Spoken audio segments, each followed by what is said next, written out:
ये कहानी एक तरमीम से नहीं, दो तरामीम से शुरू होती है। दो ऐसे वार जो पाकिस्तान के आईन के सीने में एक के बाद एक घूंपे गए। अक्टूबर 2024 में आने वाली 26वीं आईनी तरमीम और नवंबर 2025 में धोखे से मंजूर की गई 27वीं आईनी तरमीम, ये दोनों मिलकर पाकिस्तान की जमहूरियत की रीढ़ तोड़ देती है। 26वीं तरमीम ने अदलिया की बुनियादें हिला दी। चीफ जस्टिस की तकर्री पार्लियामेंट के हाथ में। अब 3 जजों में से चुना हुआ चीफ जस्टिस सिर्फ 3 साल की टर्म के साथ। Yes, sir. With utmost respect, the bench must be allowed to deliberate without influence. I assure you, the matter is under proper consideration. Are you finished, my lord? Yes, General. Supreme court के अंदर constitutional benches बनाए गए और judicial commission को इस तरह बदला गया कि जजों की आवाज कम, सियासतदानों की गिरफ्त ज्यादा।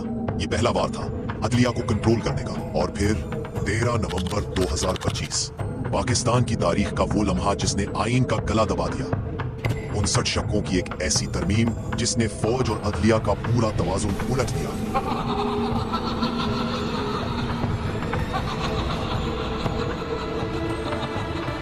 Army chief general Asim Munir field marshal बन गए। एक नई super position, chief of defence forces.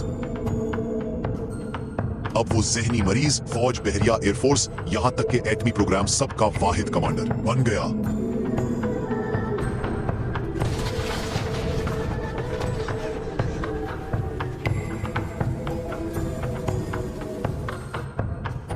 और फिर लाइफ टाइम इम्यूनिटी, यानी जिंदगी भर कोई मुकदमा नहीं, रिटायरमेंट के बाद भी नहीं। एहतसाब खत्म। सुप्रीम कोर्ट को बेदस्तोपा कर दिया गया, उसके आईनी इख्तियारात काट कर फेंक दिए गए और एक नई अदालत बनाई गई, फेडरल कॉन्स्टिट्यूशनल कोर्ट, जो हुकूमत के हाथ की पुतली। हाई कोर्ट के जज अब अपनी मर्जी से नहीं रह सकते। सदर चाहे तो किसी भी सूबे में ट्रांसफर कर दे, इनकार करो तो सजा या रिटायरमेंट।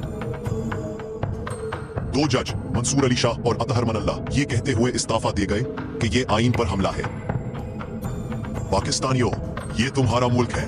आज शायद तुम्हें फर्क ना पड़े, लेकिन कल तुम्हारे बच्चों का मुस्तकबिल जल जाएगा। जब अदालत आजाद न रहे, जब फौज, हुकूमत और ताकतवर बेलगाम हो जाएं, तो फिर आम आदमी का हक सिर्फ कागज पर रह जाता है। ये दोनों तरामीम मिलकर फौज, हुकूमत और सियासत को एक नया बादशाही निजाम देती है, जहां अवाम सिर्फ तमाशाई। याद रखो, पाकिस्तान गद्दार फौज का नहीं, गद्दार जजों का नहीं, पाकिस्तान पाकिस्तानी अवाम का है। वुकला, तलबा, हर उस शख्स के साथ खड़े हो जो आईन बचाना चाहता है। ये वीडियो, ये बातें हर जगह शेयर करो। यूनिवर्सिटीज में बहस करो, घरों में बात करो, गलियों में आवाज उठाओ। जागो, समझो, वरना एक दिन ये मुल्क तुम्हारे हाथों से फिसल जाएगा। पाकिस्तान जिंदाबाद।